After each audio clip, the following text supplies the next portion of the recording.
तो हेलो दोस्तों, तो करते हैं आज इस लेजेंडरी सिस्टम के इस नए एपिसोड की स्टार्टिंग। जैसा कि हमने पिछले एपिसोड में देखा था कि लियो को पकड़ने के लिए दो ऑफिसर आए हुए थे और वह लियो को ले जाने की कोशिश करते हैं, जिनमें से एक ऑफिसर लियो के ऊपर खसता हुआ बोलता है कि तुम हमारे साथ चल रहे हो कि नहीं चल रहे हो।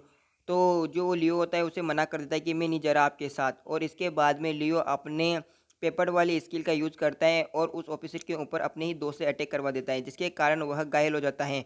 फिर इसके बाद में वह उसे मार देता है। तो इसके बाद में हम जिमी को देखते हैं जो घायल हो गई थी, साथ ही उसके पास टाइगर खड़ा हुआ था। उसे डॉक्टर की बात याद आती है जो डॉक्टर उसे बताकर गया था कि जिमी का जो ओरे का सेंटर पॉइंट था वह बिल्कुल नष्ट हो गया है, अब वह कभी भी हंटर नहीं बन सकती हैं। टाइगर इस बारे में सोच सोच कर अपनी आंखें लाल कर देता है और बहुत अधिक गुस्से में आ जाता है, और यह सीन यहीं पे कट हो जाता है। और फिर अगले सीन में हम मैक्स की माँ को मैक्स से कहते हुए सुनते हैं कि नहीं मैक्स, तुम यह नहीं कर सकते हो, मैं तुम्हें इस खतरनाक काम को नहीं करने दूंगी। इस मामले में जिसू भी उसकी माँ का साथ देती है। साथ ही मैक्स की माँ मैक्स से यह भी कहती हैं कि इस खबर से मुझे ये पता चल गया है कि तुम बहुत ही ज़्यादा अद्भुत बंदे हो, लेकिन खतरा तो खतरा ही होता है ना। यह सुनकर मैक्स को चानो की बात याद आ जाती है और चानो मैक्स से कहता था कि 99% लोगों के परिवार उन्हें हंटर बनने के लिए मना कर देते हैं, लेकिन 1% परिवार ही उन्हें हंटर बनने के लिए तैयार हो जाते हैं। इसी बीच मैक्स की माँ मैक्स से बोलती है यदि तुम्हें कुछ हो जाता है तो सचमुच में मैं तो मरी जाऊंगी। इतने में मैक्स बोलता है मैंने चानहो के क्लैन के साथ एक कॉन्ट्रैक्ट साइन किया है। यह सुनकर जिसू चौंकती हुई कहती है नहीं, क्या आप सच कह रहे हैं? चानहो के क्लैन के साथ आपने कॉन्ट्रैक्ट साइन कर लिया है? मैक्स हाँ बोलता है। तभी अचानक मैक्स अपनी इन्वेंट्री को ओपन करता है, उसमें अपना हाथ घुसाता है और उसके अंदर से कुछ निकालता है। यह देखकर मैक्स की माँ और उसकी बहन डर जाती हैं। मैक्स अपनी इन्वेंट्री के अंदर से पैसों का बैग आगे रख देता है और कहता है मुझे सोल क्लैन के साथ डाउन पेमेंट में कुछ पैसे मिले हैं माँ। फिर मैक्स की माँ और उसकी बहन पैसों को देखती है। मैक्स की माँ मैक्स से कहती है क्या इतना ज़्यादा पैसा डाउन पेमेंट है? मैक्स की बहन जिसू खुश होती हुई बोलती हैं क्या डाउन पेमेंट में हमेशा इतना नकद मिलता है? तभी मैक्स उसकी बहन और उसकी माँ से कहता है जीसू तुम अपना पूरा ध्यान पढ़ाई में रखो, और माँ आप अब हमारा घर संभालो, और हाँ तुम दोनों सुनो, मैं अब से तुम दोनों की रक्षा करूँगा और अधिक पैसे कमाऊँगा। यह सुनकर मैक्स की माँ की आंखों में आंसू आ जाते हैं, और यह देखकर मैक्स अपनी माँ से बोलते हैं माँ आपको क्या हुआ है, आप क्यों रो रही हो? आपको तो खुश होना चाहिए ना।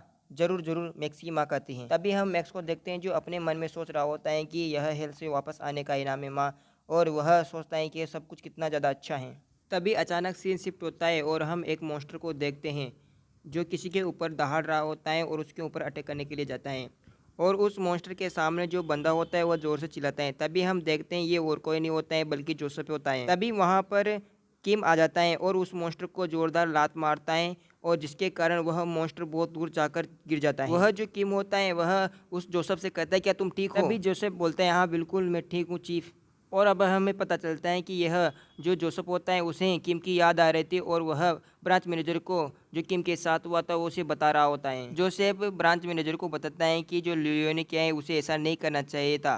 तभी वहाँ पर चेयरमैन आ जाता है और वह ब्रांच मैनेजर से कहता है आप यहाँ से सभी लड़कों को लेकर जाएं और होगमा क्लैन को और उसकी बिल्डिंग को पूरी तरीके से ख़त्म कर दें। यह सुनकर ब्रांच मैनेजर की आंखें चौड़ी हो जाती हैं। अगर वह तुम्हारा विरोध करता है तो उसका सिर काट दो और मेरे पास लेकर आएं। इसके बाद में सीन शिफ्ट होता है और हम मैक्स के घर को देखते हैं, जहां पर मैक्स के फ़ोन में बहुत अधिक आवाज़ आ रही होती है और उसके फ़ोन में 101 मैसेज आए हुए थे। मैक्स उठकर मैसेज को देखता है और कहता है इतने सारे मैसेज कैसे आए मेरे फ़ोन में? जैसे वह मैसेज चेक करता है तो उसमें बहुत सारे लोग मैक्स को अपने क्लैन में शामिल करना चाहते थे। साथ ही चानो का मैसेज भी उसमें आया हुआ था जो उससे कह रहा था कि मुझे अभी भी यहाँ पर कॉल करें। मैक्स उठकर घर के बाहर आता है, फिर वह चानहो को कॉल करता है और उससे कहता है क्या हाल चाल है मेरे दोस्त? यह सुनकर चानहो मैक्स से कहता है कि हमने सी क्लास के गेट की बोली जीत ली है। तभी मैक्स खुश होता हुआ कहता है कि अब से पैसा बहेगा, हमें बहुत सारा पैसा इकट्ठा करना है। इसके बाद में सीन शिफ्ट होता है और हम बहुत सारी कारों को देखते हैं जो होगमा क्लैन की बिल्डिंग के सामने आकर रुक जाती है, और उन कारों के अंदर से बंदे उतरते हैं और इन सभी फाइटरों को एक क्लास का जिन की होंग लीड कर रहा होता है। अब से हम जिन की होंग को जिन ही कहेंगे, तो जिन सभी टीमों को कहता है कि हंटर टीम पहले जाएगी और उसके बाद में गुड्सवार टीम जाएगी, और तुम सब जाकर लियो का दिमाग ठिकाने पर लेकर आओ। और वहाँ पर हम जोसेफ को देखते हैं जो भी वहाँ पर उन्हीं लाइनों में खड़ा हुआ था। तभी जो जिन होता है वह सभी को अटैक करने के लिए कहता है जाओ और मार्च करें, और इसके बाद में हम बहुत ही तेज़ आवाज़ें सुनते हैं और सभी फाइटर होते हैं जो वह उस बिल्डिंग के अंदर बहुत तेज गति से जाने लगते हैं। तभी सीन शिफ्ट होता है और हम टाइगर को देखते हैं जो बहुत ही अधिक गुस्से में था, हॉल के अंदर बैठा हुआ था और अपने दांत पीस रहा होता है और जिसे हम गुस्से में देख सकते हैं। तो इसी के साथ ये एपिसोड खत्म होता है। वैसे आज का एपिसोड इसलिए छोटा बना है क्योंकि इसमें इमेज ज़्यादा थी और जो वॉइस ओवर करने के वर्ड्स थे वो कम थे, इसलिए मैंने इस एपिसोड को छोटा किया है। तो सॉरी गाइस, अगला एपिसोड लंबा करूँगा, साथ ही 2 एपिसोड बनाऊँगा।